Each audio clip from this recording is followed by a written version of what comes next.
5. Daisy and Gatsby. Start of the dream. Later that afternoon, I met Jordan Baker at the Plaza Hotel. After tea, she told me that Gatsby had known Daisy. They had known each other in the Middle West 5 years before. Daisy and I grew up in the same town, Jordan began. In 1917, Daisy was 18. She was the most beautiful and the most popular girl in Louisville. Her family was very rich. Daisy always dressed in white, and she had a little white car. She went out with all the young officers. The telephone in her house rang all day long. One day in October, I was walking past Daisy's house. Daisy was sitting in her car with an officer I hadn't seen before. They were so busy talking that they didn't see me. But I remember the way the young officer looked at Daisy. To him, she was the most beautiful thing in the world. About a month later, Daisy's mother found her packing her bag to go to New York. Daisy wanted to say goodbye to an officer who was going overseas. Her family stopped her, of course. "Was the officer Gatsby?" I asked. "Of course," said Jordan. Daisy was sad for a time and didn't go out much. By the following autumn, she was gay again. In February... Gay. Gay. She got engaged to a young man from New Orleans. But in June, she married Tom Buchanan from Chicago. It was the biggest wedding our town had ever seen. "Were you there?" I asked. "I was a bridesmaid," Jordan said. Bridesmaid. Bridesmaid. On the day before the wedding, Tom gave Daisy some pearls worth $350,000. That evening, Daisy's family was giving a big dinner. Half an hour before the dinner started, I went up to Daisy's room, Jordan went on. The pearls were on the floor. Daisy was lying on the bed with a bottle of wine in one hand and a letter in the other. She was very drunk. "Never had a drink before," Daisy said. "But how I enjoy it." She picked up the pearls and said, "Here, take them downstairs. Tell them Daisy's changed her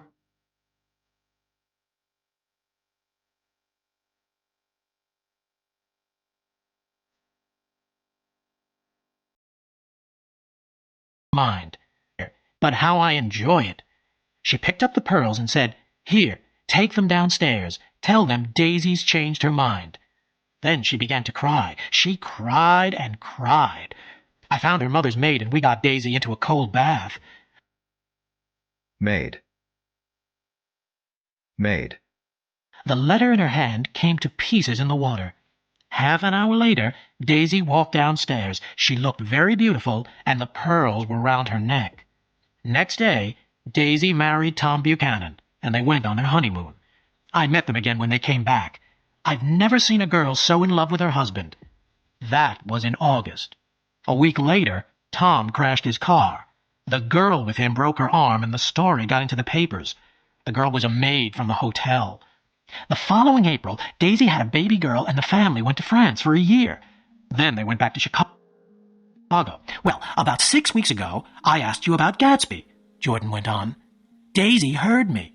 She knew he was the same man she had known in Louisville." "It's strange that Gatsby came east, too," I said.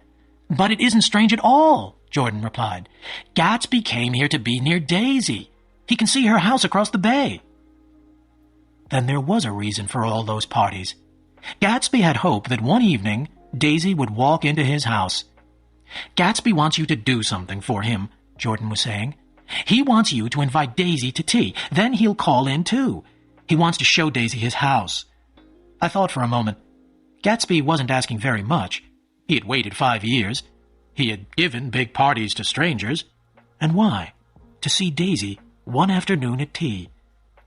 "Does Daisy want to meet Gatsby again?" I asked. "Oh, she doesn't know about it," Jordan answered. "Gatsby wants it to be a surprise." It was dark outside by now. I asked Jordan out to dinner, and we took a taxi. It was a beautiful night. I had heard enough about Daisy and Gatsby. I put my arm around Jordan, looked into her gray eyes, and kissed her.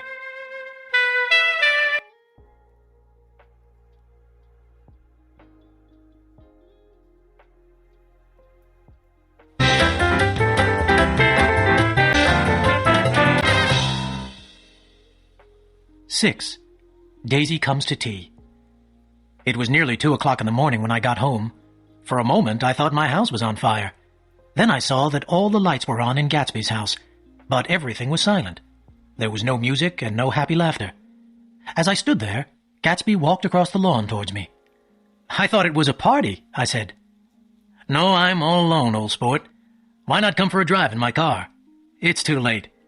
"Well, what about a swim? I haven't used the pool all summer." "I've got to go to bed," I said.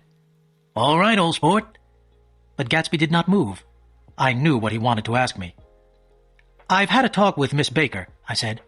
"I'll phone Daisy tomorrow. What day would be best?" "I don't want to put you to any trouble," Gatsby began quickly. "How about the day after tomorrow?" "Fine," Gatsby said. "I must get the grass cut, get a few flowers. We must have everything right, old sport."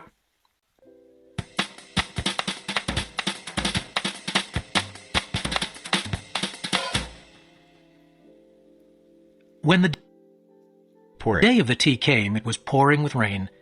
Gatsby had sent a man to cut my lawn. At 2:00, Gatsby sent over enough flowers to fill every room in my little house. An hour later, Gatsby himself arrived. He was wearing a white suit, silver shirt, and gold tie. He looked pale and tired. Gatsby sat down and tried to read, but he looked up at every sound. Suddenly, he stood up and said, "I'm going home. Nobody's coming." "Don't be silly," I said. "It's only 2 minutes to 4. So Gatsby sat down again, and at that moment, we both heard the sound of a car. As I opened the front door, Daisy stopped her car and got out. "Why did I have to come alone?" Daisy said with a little smile. "Are you in love with me, Nick?" I took Daisy's hand and led her into the living room.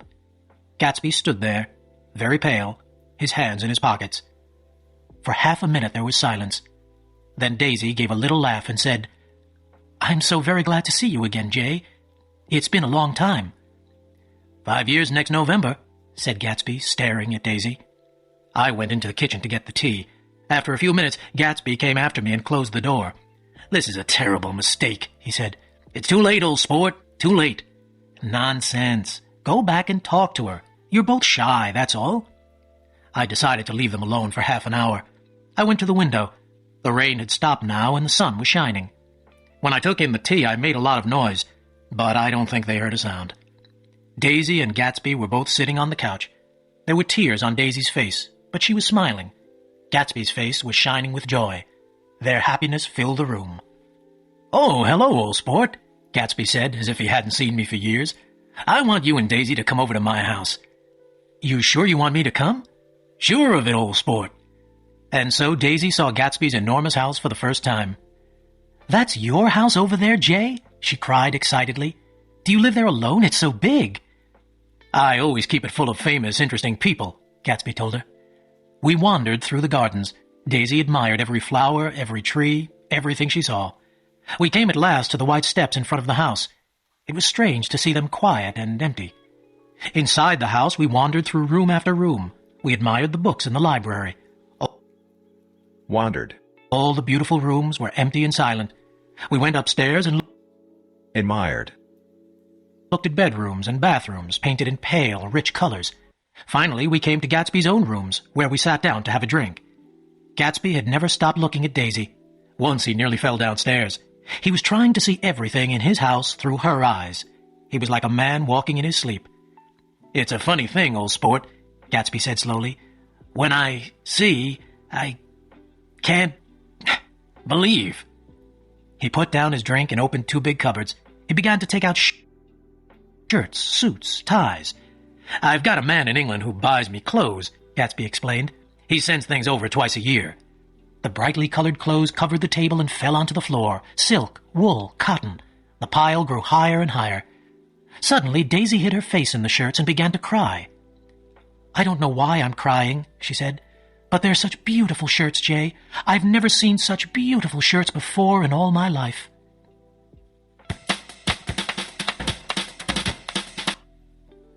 It was getting darker now, and the rain had started again.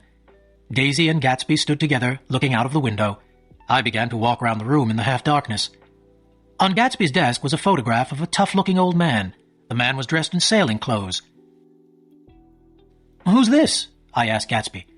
"Well, that's Mr. Dan Cody, old sport. He used to be my best friend years ago. He's dead now.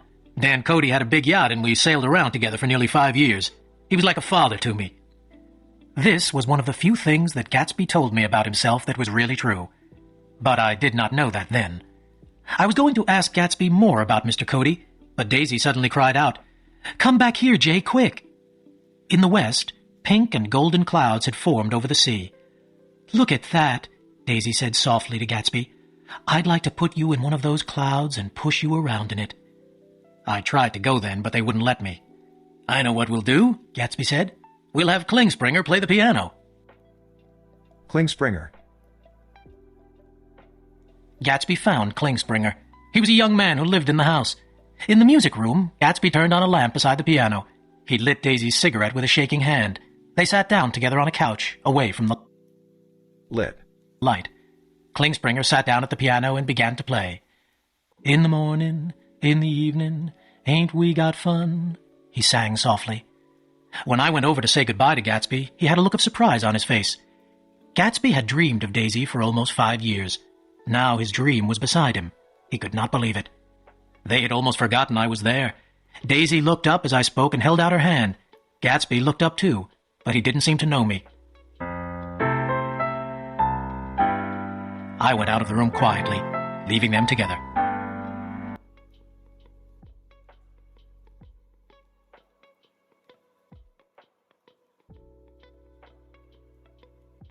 Seven. Gatsby's last party. I didn't see or hear from Gatsby for several weeks after this. I was working hard and spending my free time with Jordan. But this was the time when everyone was talking about Gatsby. More and more strangers went to his parties. More and more strange and crazy stories were told about him. Everyone seemed to be talking about Gatsby.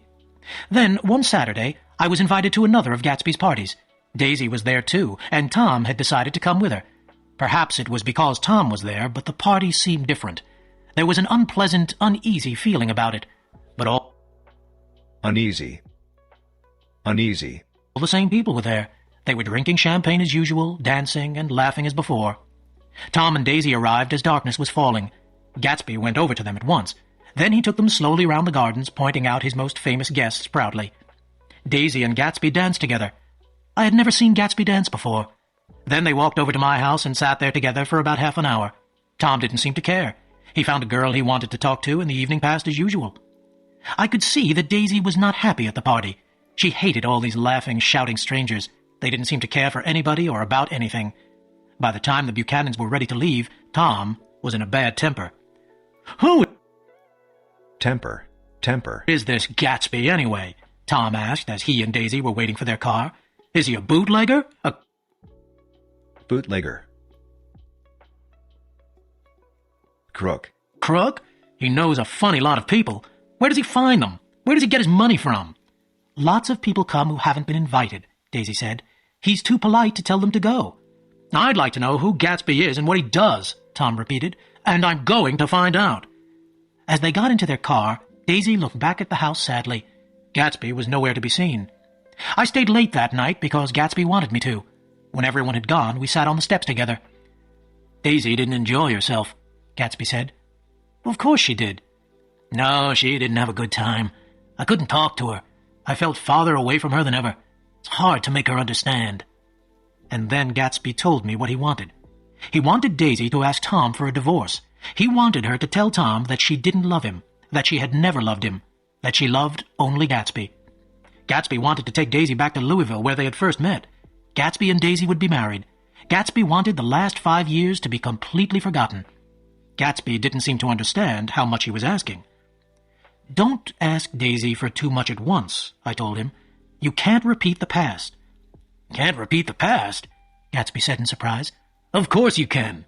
Everything's going to be the way it was before. She'll see." Gatsby began to talk about the time when he had first met Daisy.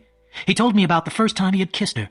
That was when Gatsby's dream had begun, and he had spent his life trying to make that dream come true.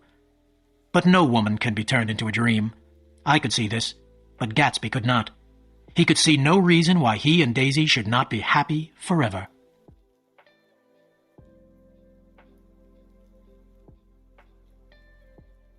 8. The hottest day of summer. It was when everyone was talking about Gatsby that his party suddenly came to an end. One Saturday there were no lights in Gatsby's house or in his garden. A few cars drove up to the house, but almost immediately drove away. I wondered what was the matter. I decided to go over and find out. A new servant opened the door. "Is Mr. Gatsby sick?" I asked. "No," he said rudely. "Well, tell him Mr. Carroway called." "Carroway? Okay." And he shut the door in my face. Next day, Gatsby phoned me. "Are you leaving?" I asked. "No, old sport, of course not. I've sent all my old servants away. Daisy comes over in the afternoons. I didn't want them to talk about her in the village. Some friends of Wolfsheim are looking after me now." Wolfsheim.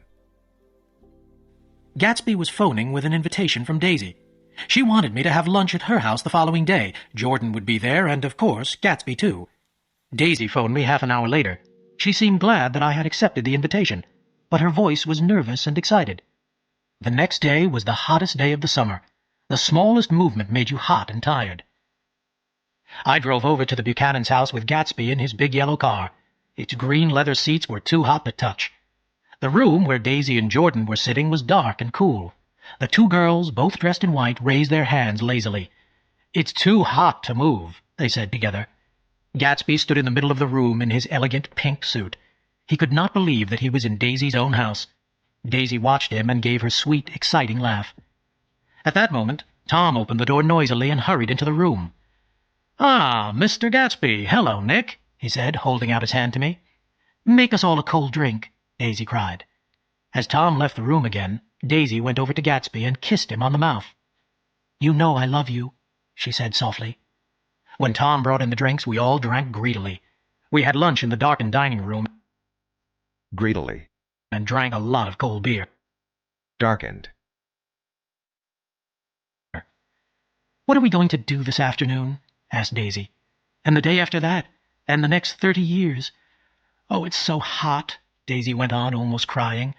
"I know. Why don't we drive to New York?" She looked across the table into Gatsby's eyes. "Ah," Daisy cried in her soft, exciting voice, "you always look so cool." They looked at each other as though they were alone in the room. Suddenly, Tom Buchanan understood. His wife, Daisy, was in love with Gatsby. Tom's mouth opened a little. He looked first at Gatsby, and then at Daisy. Tom stood up. "All right, then," he said in a hard voice. "We're going to town. Let's go." The girls went upstairs to get ready. We went out onto the porch. "Shall Porch.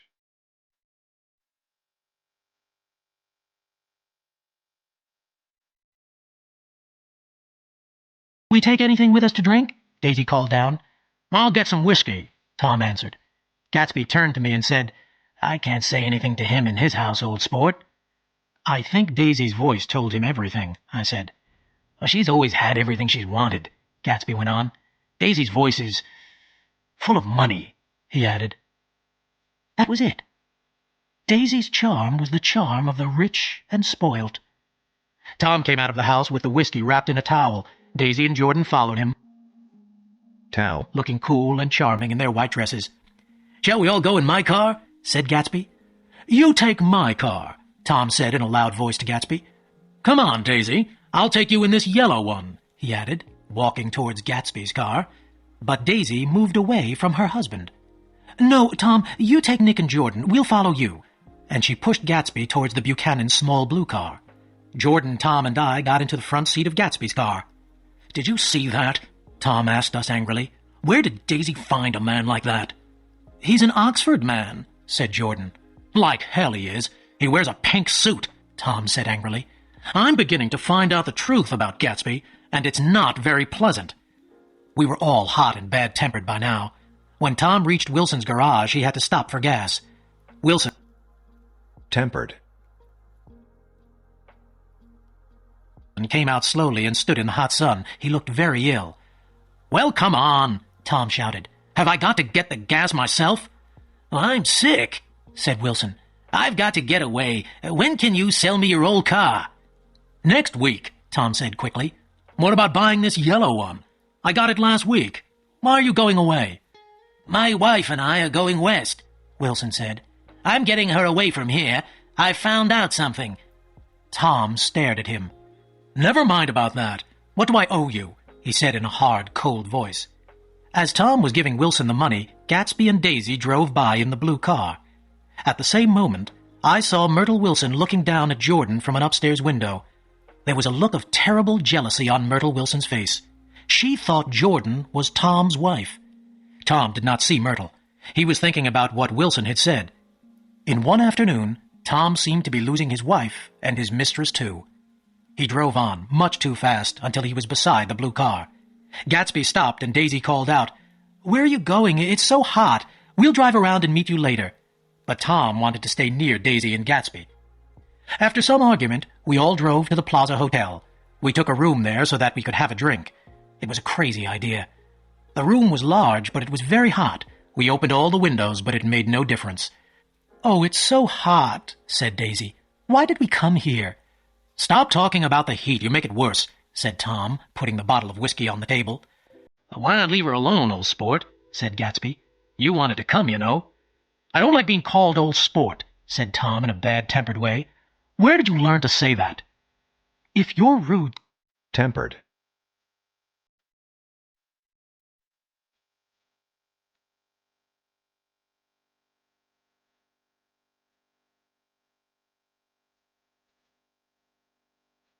"Tom, I won't stay a minute," Daisy said. "Why don't you phone for some ice?" We sat in silence, waiting for the waiter to bring the ice. Then Tom looked at Gatsby and said, "By the way, Mr. Gatsby, you were at Oxford, weren't you?" "Yes, I went there." The waiter came in with the ice. When he had gone, Tom said, "When were you there, exactly?" "It was in 1919, Gatsby replied quietly. "I was only there for 5 months. American officers were able to go to an English university after the war." So that story was true. I was glad. Daisy got up with a smile. "Open the whiskey, Tom," she said, "and I'll make everyone a drink." "Wait a minute," said Tom. "I've one more question to ask Mr. Gatsby." "Go on," said Gatsby politely. "What kind of trouble are you trying to make between me and my wife?" "Stop it, please, Tom," said Daisy quickly. "Why should I?" Tom shouted. "Have I got to watch a nobody from nowhere make love to my wife and say nothing?" "Now listen," said Gatsby. "I've got something to tell you, old sport." "Oh, please don't say anything," Daisy said. "Why don't we all go home? It's too hot to argue." "I want Mr. Gatsby to give me an answer to my question," Tom said loudly. "Your wife doesn't love you," said Gatsby. "She's never loved you. She loved me." "You're crazy," cried Tom, jumping to his feet. "It's the truth," said Gatsby. "We've loved each other for 5 years, old sport, and you didn't know." "I tell you, you're crazy," Tom shouted again. "Daisy loved me when she married me, and she loves me now. And I love Daisy, too. I always have. She knows that." Gatsby walked over to Daisy and stood beside her. "Tell him the truth. Tell him you never loved him," he said. Daisy looked at each one of us unhappily. "I never loved him," she said slowly. Then Daisy turned to Gatsby with a frightened, unhappy look in her eyes. "Oh, you want too much, Jay," she cried. "I love you now. Isn't that enough?" She began to cry. "I did love Tom once, but I loved you, too." "You loved me, too?" Gatsby repeated slowly. "I can't say I never loved Tom. It wouldn't be true," Daisy said sadly. "Of course it wouldn't," said Tom. "Now I'm taking you home, Daisy." "You don't understand," Gatsby said quickly. "Daisy's leaving you." "Nonsense." "Yes, I am," said Daisy, speaking with difficulty. "You're leaving me for a little crook?" Crook. Tom shouted. "He's a bootlegger. He's a friend of Meyer Wolfsheim. I've been hearing all about you, Mr. Gatsby. You and your friends ought to be in jail." I looked at Gatsby. His face was hard, with a terrible expression. I could believe then that he had killed a man. He started to talk to Daisy, quickly, excitedly. Daisy did not seem to be listening. On that hot afternoon, Gatsby's dream was slipping farther and farther away from him. "Please, Jay," Daisy said suddenly. "Don't say any more. You must stop all this, please." Tom smiled. He knew that he had won. "You go home, Daisy," he said in a quiet voice. "Go with Mr. Gatsby in his car. He won't trouble you again." And slowly, sadly, Daisy and Gatsby had gone. It was 7 o'clock when Jordan and I left the hotel with Tom. As we drove back over the bridge, I remembered that it was my 30th birthday. I felt sad and tired.